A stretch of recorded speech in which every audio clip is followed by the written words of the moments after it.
At this hour, a Chinese delegation is still heading to Washington, we're told, to negotiate a trade deal with the U.S. That's despite President Trump's threat of tough new tariffs by the end of this week. Correspondent Trace Gallagher is tracking the very latest tonight. Good evening, Trace. Good evening, Shannon. The administration says China has reneged on its trade commitments, so the president's top trade negotiators have confirmed that effective Friday, tariffs on $200 billion in Chinese goods will go from 10% to 25%. China says it's still willing to hold trade talks later this week. As you mentioned, the Chinese foreign minister says he hopes the United States will meet China halfway, but the U.S. has made it very clear for a deal to be made, China would have to go back to what it originally agreed to. And the possibility of a new trade battle has pushed markets down significantly. But high-ranking members on both sides of the aisle are telling the president to stand his ground. Here's Lindsey Graham, followed by Chuck Schumer. Watch.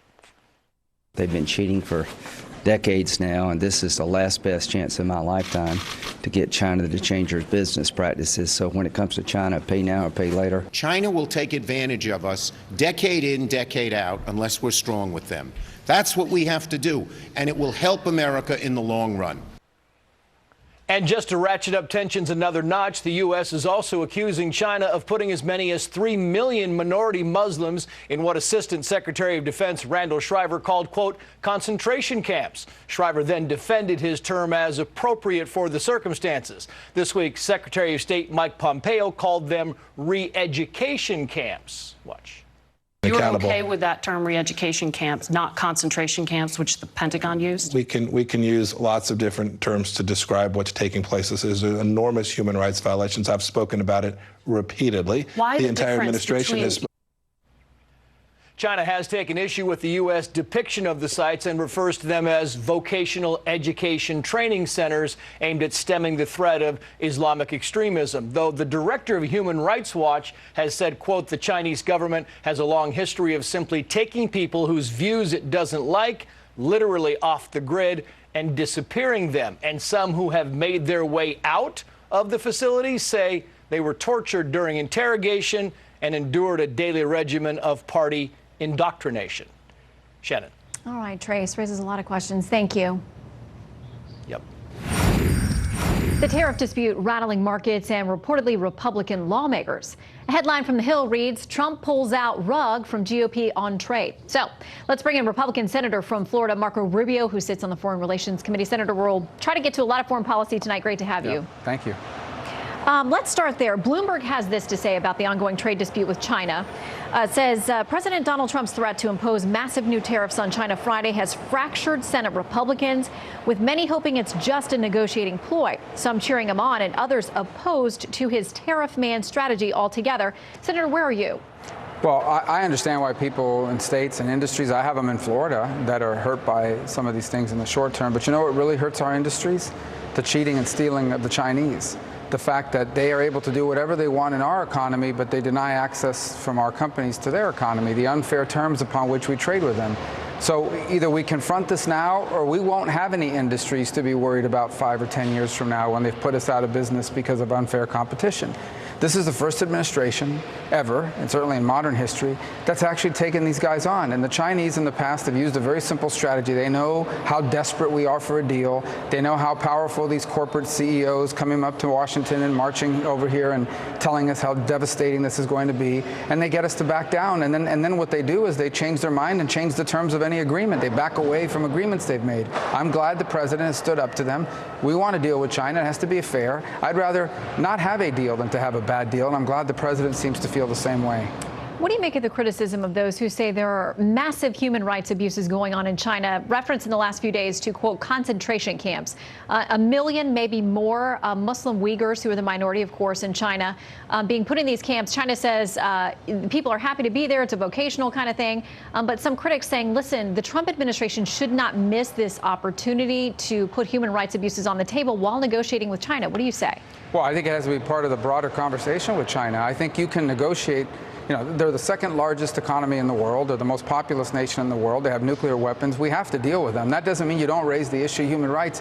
I will tell you that in the United States Senate, no one has spoken out more about the issue of the Uyghurs in the Xinjiang province and the concentration camps are being these camps that they're being held in. No one's spoken about these things more than I have. And I do think we need to continue to raise it. For example, I've asked the administration to issue global Magnitsky sanctions against the government officials responsible for running these camps and for governing the region where these camps exist. And at the same time, I think we have to have a trade and a geopolitical arrangement with the Chinese that's balanced and fair and good for America in the long term, not one that allows them to continue on their plan to supplant us and overtake us and become the world's most powerful country.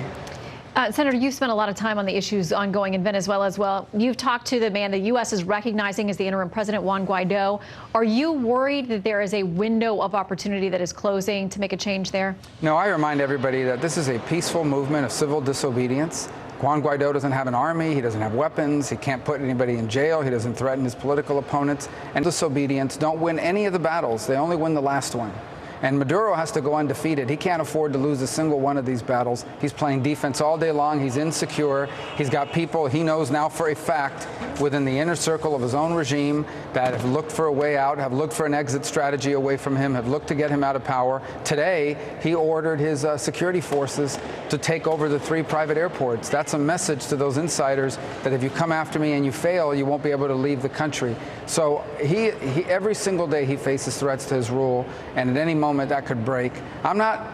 Look, getting rid of Maduro is important, but what's really important is getting rid of this system, this corrupt, evil system that violates human rights, that has canceled out all efforts to impose constitutional order in that country.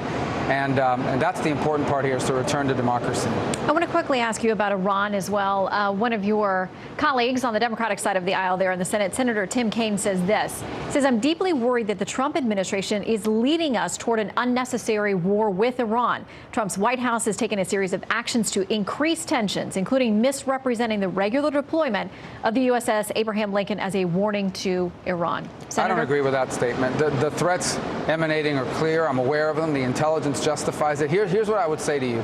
If, God forbid, tonight or tomorrow or in the days to come, American forces in this region come under attack by Shia militias, that will be at the direction of Iran. If American forces or American shipping or naval vessels come under attack by the Houthis in Yemen, those are agents of Iran. And if we are not postured, if we don't have sufficient force in the region to deter that or to defend ourselves, and Americans die as a result, then everyone's going to be in front of these TV cameras asking why the president didn't do more based on the intelligence to prepare our men and women in uniform. And so I'm glad he's doing what he's doing. It is appropriate. It is 100% justified. And just for once, I wish people wouldn't view everything through the lens of politics and understand this is a president that's trying to get us out of the Middle East. I don't always agree with him on that, but he's trying to get us out of the Middle East. Do you think he would inject us back into the Middle East with more military force unless it was justified? They're doing the right thing. I'm glad they're doing it. And every American should be glad they're doing it, because those are our men and women in uniform who deserve to be protected. Senator Marco Rubio, Florida, thank you so much for joining us, sir. Great to have you. Thank you.